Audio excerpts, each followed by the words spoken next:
大家好，我是阿光。西兰花是我们餐桌上最常见的一道食材，做法也有很多种。今天分享一道不一样的新吃法。首先，我们准备一朵鲜嫩的西兰花放在大碗中，接下来用剪刀把花朵全部剪下来。挑选西兰花的时候，我们一定要挑选这种翠绿的，这种西兰花才更加的新鲜。全部像视频中这样处理完之后，我们再把大朵剪成小朵，这样方便成熟也方便入味。全部处理完之后，我们再往碗中加入1大勺的食盐，然后再加入1勺普通面粉。因为西兰花的结构比较复杂，在生长的时候难免有一些虫卵或者是细菌，我们要加入多一点的清水，像视频中这样抓拌一下，浸泡10分钟左右。接下来我们简单的准备一些配菜，准备半个西红柿，把西红柿切成小条。西红柿营养也非常的丰富，也是小朋友们特别喜欢吃的。最后全部切成稍微细一点的小丁，全部切好放在准备好的小碗中。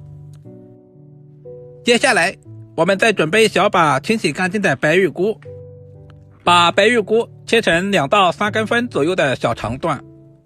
白玉菇的营养也十分的丰富，含有丰富的膳食纤维以及各种微量元素，经常食用对身体非常的有益。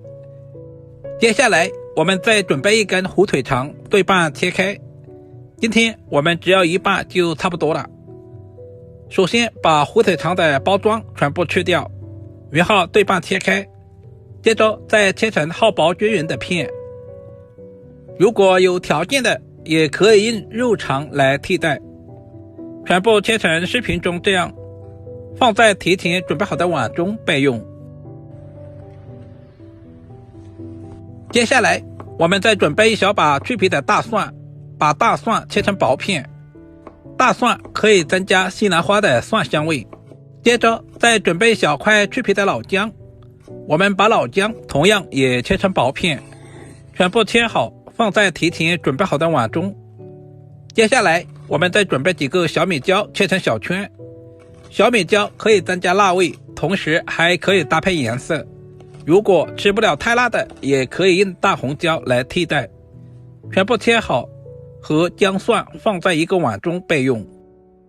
做家常菜，我们要提前调个料汁，碗中加入大半勺的生抽，然后加入小半勺的蚝油，接下来加入大半勺的食盐，然后我们再加入小半勺的鸡精，接着加入少量的白糖，然后加入大半勺的玉米淀粉或者是土豆淀粉，加入适量的清水，把所有的调味料完全化开，用勺子充分的搅拌均匀。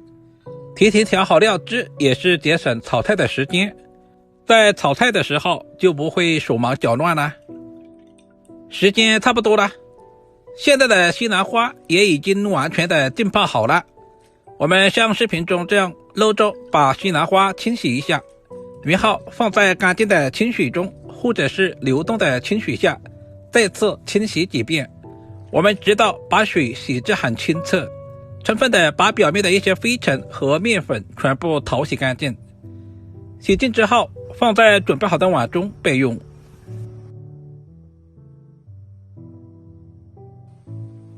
接下来我们准备1锅开水，往水中加入大半勺的食盐，搅拌化开，然后再加入几滴食用油，接着把控干水分的西兰花倒在锅中。我们要提前把西兰花焯下水，加入食盐是提前给西兰花入下底味，食用油是使西兰花在焯水的时候不会发黄。因为西兰花切得比较小，所以我们焯水的时间也不需要太长。水开以后大约在1分钟左右，我们就把西兰花捞出来，放在提前准备好的凉水中充分过凉。如果焯水的时间太长，西兰花吃起来不爽脆。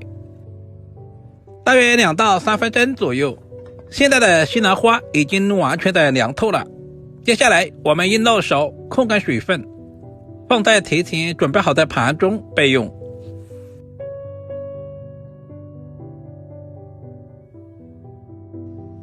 下面我们另起锅，加入少量的食用油，油温烧热以后，下入切好的西红柿丁。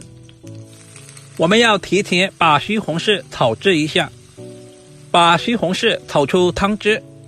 接下来下入切好的姜蒜、小米椒，再次开小火煸炒，充分的把姜蒜炒出香味，把小米椒炒出辣味。大约翻炒10秒左右，接下来把白玉菇和火腿肠也倒在锅中。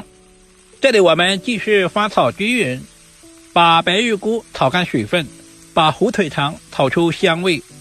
亲爱的朋友们，视频都看到这里啦，借您花菜的小手点个赞再走呗。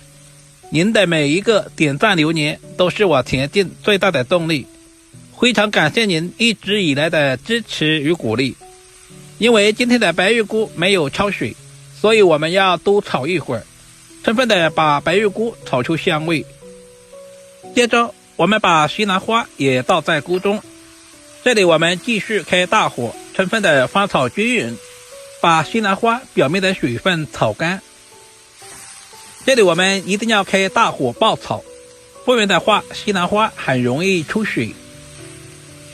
大约翻炒10秒左右，把西兰花炒出香味。接下来我们就把调好的料汁也倒在锅中，再次翻炒均匀，把所有的食材炒至入味。因为西兰花已经提前焯过水了，所以我们炒制的时间也不需要太长，不然的话吃起来不爽脆。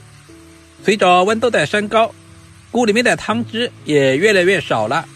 现在的西兰花和所有的食材表面都裹上了料汁，也已经非常的入味了。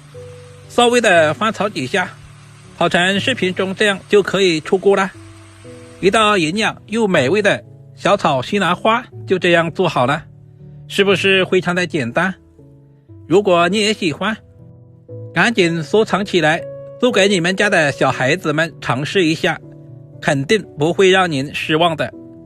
这样炒出来的西兰花翠绿翠绿的，看着都非常的有食欲，搭配了火腿肠和白玉菇，营养更加的全面，就算是用来招待客人也是非常的有面子。